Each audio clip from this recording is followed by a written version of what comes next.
అత్యాధునిక labs, international collaborations, advanced placements.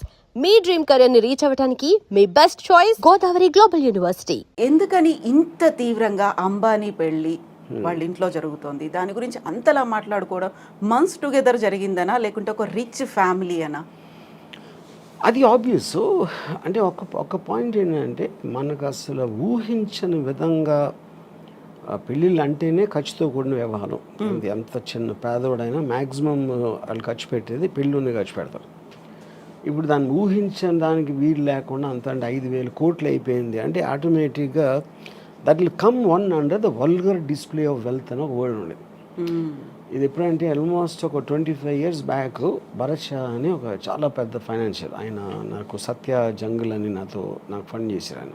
You know ఆయన ఇంట్లో 25 years బ్యాక్ 25 కోట్లు ఖర్చు పెట్టారు ఆయన కొడుకు పెళ్ళికి. యూనో ఇప్పుడు చాలామంది అప్పుడు పేపర్లో కూడా రాసేవారు, ఏంటి అసలు ఏమనుకుంటున్నారు పెళ్ళికి ఎంత ఖర్చు పెట్టడం అంటే. ఎలా ఉంటుందంటే మీ పేదరికాన్ని ఎత్తి చూపినట్టు ఉంటుంది. మీకు మామూలుగా ఆయనకి ఎన్ని లక్షల కోట్లు బిజినెస్లు ఉన్నాయా లేకపోతే టర్న్ ఓవర్ ఉందా అనేది ఎవరికి అర్థం కాదు. రిలయన్స్ అంటున్నా, జియో, ఇది ఆయన ముఖేష్ అంబానీ గారు ఉన్న బిజినెస్ ఆస్పెక్ట్ ఏవైతే ఉన్నాయో దానికి సంబంధించిన టర్న్ ఓవరు, ఆ స్టాక్ మార్కెట్లో వాల్యూ ఏంటి, ఆయన రిచెస్ట్ మ్యానా అనేది ఎవరికి అర్థం కాదు. అది that's two high the figures. పెళ్ళికి ఎంత ఖర్చు పెడుతున్నారు అనేది అప్పుడు మనం కూడా పెళ్లి చేస్తాం. మనం బిజినెస్ నడపట్లేదు కదా, మనకు తెలియదు, మన కంపారిజన్ ఉండదు. మన ఇంట్లో పెళ్లి జరుగుతుంది, అమ్మాయి ఇంట్లో పెళ్లి జరుగుతుంది, దానికి దీనికి డిఫరెన్స్ అంటే మీరు అత్యంత పేదవాడిగా అనిపిస్తారు మీకు. ఎందుకంటే కంపారిజన్ ఆస్పెక్ట్లో అది more than anything else. So నేను చూసిన అంటే భరత్ షా కొడుకు పెళ్ళి ఒకటి, దాని తర్వాత ఒక 10 years, దాని తర్వాత సుబ్రతో రాయ్ సారా ఇంట్లో పెళ్ళింది.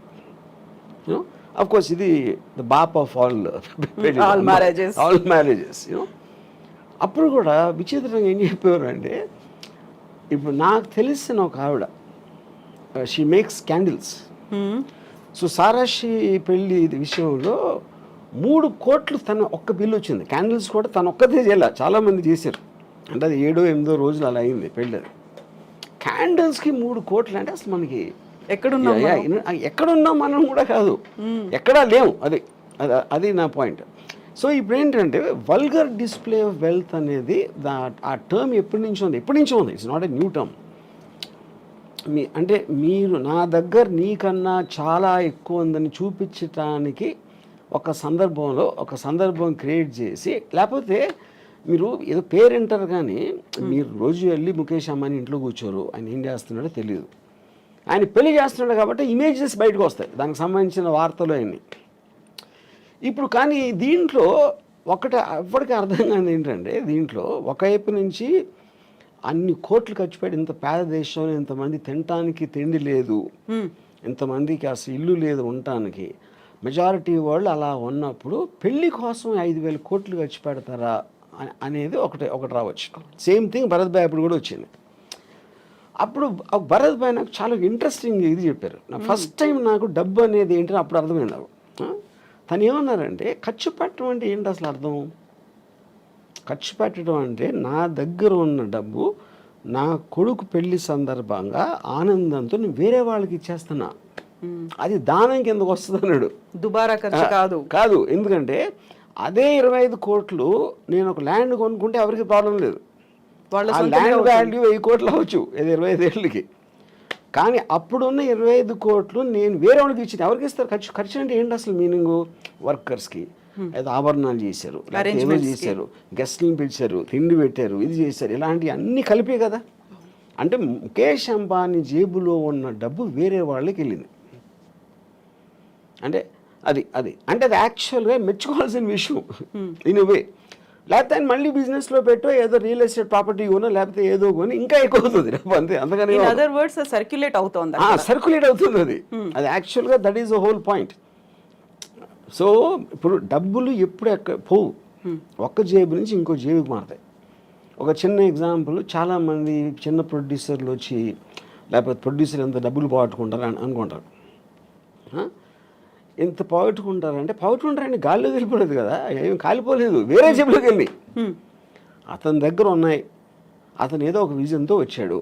ఆ విజన్ కోసం పని చేయడానికి ఎంతో 100 మందికో 200 మందికో డబ్బులు ఇచ్చాడు అందరికీ. వాళ్ళందరూ పని చేశారు. ఆ విజన్ ఫెయిల్ అయింది ఒకడే. అది మిగతా అందరికీ. That is what is called a distribution of wealth, redistribution of wealth వస్తుంది అది concept. So coming back to the marriage, ఇది ఇప్పుడు మీరు ఒక స్పెక్టికల్ క్రియేట్ చేశారు. పెళ్ళి అంటే ఇదిరా అసలు ఏషియాలో ఇప్పుడు maybe I don't know in the world, అంటే ఈ షేక్లీలో చేస్తుంటారు నాకు తెలీదు.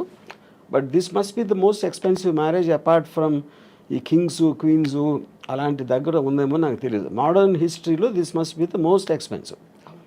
కానీ మోస్ట్ ఎక్స్పెన్సివ్ అన్నది నేను ఇందాక ఎగ్జాంపుల్ ఇచ్చినట్టు 5,000 కోట్లు ఆయన దానం ఇచ్చాడు. అది ఆయన చేసింది.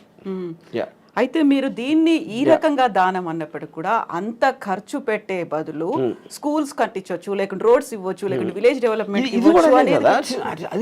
అదే నా point. Every one has their own way of doing that.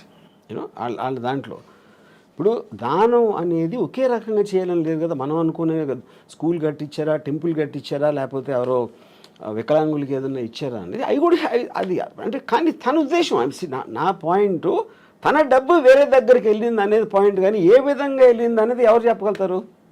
ఏ విధంగా వెళ్ళాలి అని మీరు నిర్ధారించలేరు కదా. తన డబ్బు కదా, తన ఇష్టం అది. యా, ఇప్పుడు మీరు చెప్పిన ఒక ఎగ్జాంపుల్లో సహారా, సుబ్రతోరా ఇద్దరు కొడుకుల పెళ్ళిళ్ళు చాలా లావిష్గా చేశారు, ఎక్కువ ఖర్చు పెట్టారు. చివరికి ఆయన చనిపోయిన తర్వాత ఆ ఇద్దరు రాలేదు అనేటువంటి వార్తలు కూడా వచ్చాయి. ఇది ఇప్పుడు ఇక్కడ ఈ ఆస్పెక్ట్లో ఒకటి చెప్తాను నేను. పెళ్ళి అనేది ఒక ఈవెంట్, ఒక ఫెస్టివల్ లాంటిది. దట్ చాలాసార్లు మీరు 3 రోజులు పెళ్ళిళ్ళు చేసుకుని సంగీతం ఇది అది అని మేము మామూలు వాళ్ళు చెప్తున్నాం. ఆ పెళ్ళి చేసిన తర్వాత మ్యాక్సిమం అంటే నాకు తెలిసిన నాకు దగ్గర పర్సన్ తన కొడుకు పెళ్లి చేసాడు. He spent a lot of money, అంటే that is the greatest event అని తను ఫీల్ అయ్యాడు. వాళ్ళు ఒక 6 నెలల్లో విడిపోయారు. అప్పుడు ఎవరు అర్థమైనట్టు? ఖర్చు పెట్టినప్పుడు అర్థమైనట్టు. అంతే కదా. యూనో ఇప్పుడు ఇక్కడేంటి ఒక పాయింట్ ఏమో చాలా ఘనంగా చెయ్యాలి అని వాళ్ళ ఐడెంటిటీ కోసం, లేకపోతే వాళ్ళు ఫెయిల్యూర్గా ఫీల్ అయిపోతారు. ఇది పేరెంట్స్ చాలా ఘనంగా చేయలేకపోతే పెళ్ళి, దానికోసం ఎంతో కష్టపడి అప్పు సప్పు ఏదో లేకపోతే వాళ్ళ ఆస్తులు అమ్ముకుని చేస్తారు. కానీ ఆ రోజు అయిపోయిన తర్వాత నెక్స్ట్ డే రేపు మీరు ఆ పెళ్ళి అలంకారాలను అయిపోయి మామూలు మనుషులే కదా మళ్ళీ వాళ్ళు కొన్ని గొడవలు మామూలే. మళ్ళీ కొట్టుకుంటూ వచ్చినప్పుడు పెళ్లి వల్ల చేసామని అవడానికి కూడా పెళ్లి మర్చిపోయారు. రాత్గయి బాద్గయి అయిపోయింది, ఆ రోజుతోనే అయిపోయింది అది. సో దాని తర్వాత వచ్చే ఏ ఆస్పెక్ట్ అయినా కూడా you can't control it. So అప్పుడు అది రిడిక్యులస్ అండి. అందుకని నేనేమన్నానంటే డివోర్స్ని సెలబ్రేట్ చేసుకోవాలి, పెళ్ళి కాదు. ఎందుకంటే పెళ్ళి అనేది మీరు ఒక అన్నోన్ టెరిటరీలోకి వెళ్తున్నారు. అంటే ఆల్మోస్ట్ జైలు లాంటిది, అది నిబంధనలు ఉంటాయి. మీరు అంతకుముందు ఉన్నంత ఫ్రీగా ఉండలేరు. అంతకుముందు ఉన్నది అన్నీ తనేమనుకుంటుంది, ఆడేమనుకుంటాడు, వాళ్ళ అత్తమామలు ఏమనుకుంటారు, ఇలాంటి రకరకాల ఆస్పెక్ట్స్లో మీకు ఒక ప్రెషర్ బిల్డప్ అయ్యి ఒకసారి డివోర్స్ అయిపోతుంది. డివోర్స్ అయినప్పుడు ఏంటి, మీరు మళ్ళీ జైలు నుంచి బయటకు వచ్చేసినట్టు. That is more cause for celebration అన్నది. ఇది ఒక స్టూపిడ్గా పెళ్ళిని సెలబ్రేట్ చేసుకుంటారు అందరూ. పెళ్ళి అనేది చాలా అంటే అవునా కాదా, పాము కాటేస్తుందా ఇదా అని అంత టెన్షన్తో వెళ్ళాలి. కానీ దాన్ని సెలబ్రేట్ చేసే అంత ఎస్పెక్ట్ లేదు. ఎస్పెషలీ మీరు డివోర్స్ రేట్ ఎంత పెరిగిపోతున్న రోజుల్లో ఆల్మోస్ట్ 60-70% వెళ్తుందని మొన్న ఎవరు చెప్పారు నాకు. So which means the institution it self is failing. అలాంటి సందర్భంలో మీరు అదొక పెద్ద మీ జీవితంలో జరిగిన ఘనకార్యం లాగా ఫీల్ అయిపోయి పెళ్లి చేసుకుంటాం అనేది నా దృష్టిలో చాలా స్టూపిడ్. అది ఇలా ఇంత ఇదిగా